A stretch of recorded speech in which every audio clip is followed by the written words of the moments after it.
Mau baju Shomel dan kece bumi, di Face Gallery aja. Nah teman-teman, sementara Tika memilih baju, yuk kita kepoin usaha yang estetik dan cozy ini. Nah sekarang saya sudah bersama owner dari FS Gallery, boleh perkenalkan diri dulu Kak? Oke, terima kasih. Nama saya Farida. Saya owner dari FS Gallery. Nah Kak, kedatangan kami di sini untuk tahu sebenarnya bagaimana usaha dari Kakak berjalan. Langsung saja pertanyaan pertama yaitu terkait awal mula usaha. Apa sih alasan Kakak memilih usaha baju seperti ini? Awalnya, dulu kan saya sebenarnya karyawan swasta, kerja di bank. Pas resign tahun 2022, kemudian saya tidak ada kegiatan. Saya awalnya kayak bikin kegiatan apa supaya tidak di rumah saja. Karena kebetulan saya orangnya juga suka belanja. Saya awalnya coba-coba iseng jualan di rumah, awalnya belum ada offline store. Saya jualan di rumah awal tahun 2023, belanja supplier, jual sedikit dulu awalnya, cuma online saja, jual di Instagram itu awalnya. Berarti sudah berapa tahun nih usahanya? Kalau sama online di rumah sudah jalan 2 tahun, 2023. Jadi awal mula untuk membangun ini, bangunannya itu dari tahun berapa? Kalau bangunan ini kebetulan saya sewa, bukan milik saya. Kita sewa di sini. Karena jualan online itu kan maksudnya ada keterbatasan, tidak bisa ada WIC, walk-in customer, tidak bisa dilihat. Kalau orang lewat kan tidak bisa lihat, apalagi di lorong kan bete. Nah kemudian saya inisiatif untuk buka offline store. Nah saya cari-cari tempat keliling, jodohnya dapat di sini. Di sini sewa tempat. Nah kan kalau offline store itu ya kayak gini harus modalnya lebih besar daripada online store.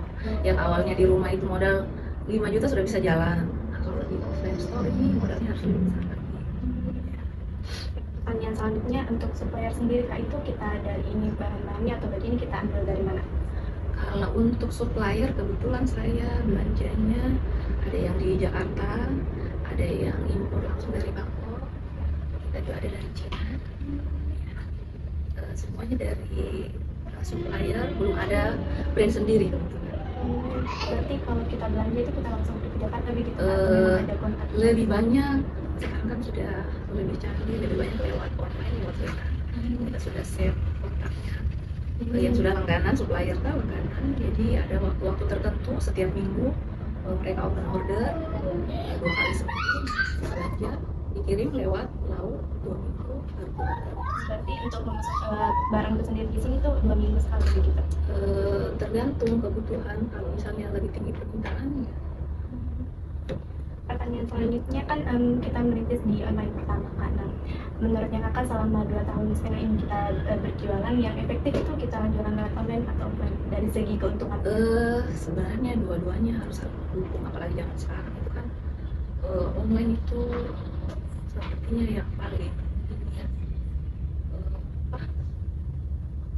yang paling diminati jadi besar, tapi kita juga harus dukung dengan offline store untuk dikenari, khususnya masih banyak orang yang kayak harus langsung. Jadi kemudian saya jalan offline, saya juga dukung dengan online lewat Instagram, Shopee, TikTok. Berarti keuntungannya itu gimana? Keuntungannya sih sebenarnya, maksudnya keuntungannya Dari online lebih banyak kita dapat lewat online, kita berjualan online atau dengan jualan offline begitu, pembelinya lebih banyak di mana? sama sih sebenarnya.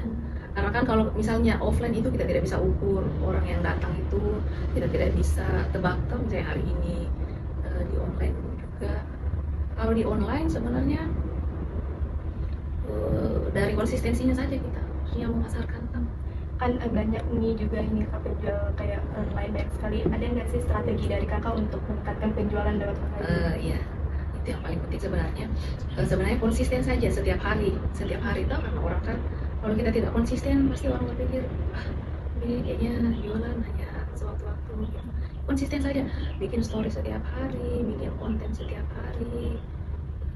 Kemudian kita bantu juga dengan ini apalagi endorse, saya juga endorse lewat selebgram, bantu tuh yang banyak followersnya, karena sampai sekarang pun saya juga masih butuh belajar, butuh berkembang ya. Jadi kalau untuk dari segi pemasaran saya tidak pernah berhenti belajar untuk meningkatkan penjualan, mulai dari saya sendiri, konten saya sendiri, kemudian dibantu dari itu tadi yang saya bilang endorse ya, karena itu penting sekali. dia selebgram sama landliner ini efektif ya kan? Iya, menurut saya. Pertanyaan selanjutnya terkait dengan peningkatan penjualan. Ada nggak Kak hari-hari yang peningkatan permintaan Oh, penjualan itu yang meningkat pesat? kalau yang meningkat pesat pastinya bulan-bulan Ramadan, lebaran itu meningkat. Dia bisa meningkat sampai 200 sampai 300% dari harga biasa. Selanjutnya kelebihan dan kekurangan berjualan offline dan online. Oh iya, kalau kelebihan pasti ada kelebihan kekurangannya. Kalau offline itu kita kan maksudnya konsumen itu bisa datang dari mana saja, orang lewat bisa singgah atau dari mulut ke mulut bisa orang ke sini. Kemudian kalau kelebihan online sebenarnya dia jangkauannya lebih luas kan tidak perlu datang ke sini. Bisa lihat dari sosmed saja sudah bisa belanja lewat handphone saja.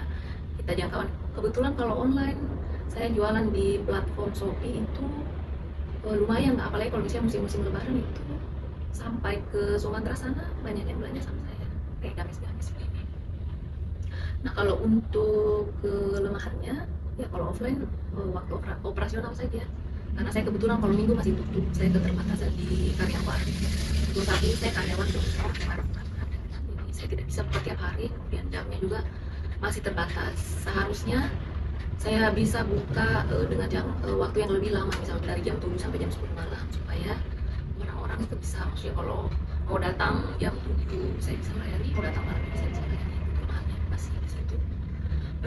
Kemudian online, kalau kelemahan saya rasa masih dari segi promosi pemasaran, saya masih butuh pemasaran yang lebih besar. Saya pikir itu saja. Pertanyaan terakhir Kak, mengenai tips dan motivasi untuk anak muda atau Gen Z yang mau berusaha buka usaha tapi masih ragu-ragu. Oh ya, sebenarnya karena saya juga masih baru di dunia bisnis, saya baru jalan masih di bawah 5 tahun kan. Tapi untuk adik-adik yang mungkin yang mau mulai usaha, jangan takut untuk mulai usaha bisnis. Sekarang saya rasa banyak di jalannya dan tidak semua butuh modal besar. Sekarang ada bisa jadi afiliator saya pikir. Nah, yang penting punya tekad yang besar, konsisten, punya integritas, dan yang paling penting harus apa lagi namanya, outdoor. Kalau kita bisa jaga itu, kita bisa selamat. Baik, saya rasa cukup dari kami. Cukup sekian teman-teman, kita wawancara dari Kak Farida sendiri, owner FS Gallery. Semoga apa yang kita bisa dapatkan pada hari ini menjadi motivasi yang besar untuk kedepannya. Saya Reska Putri, terima kasih.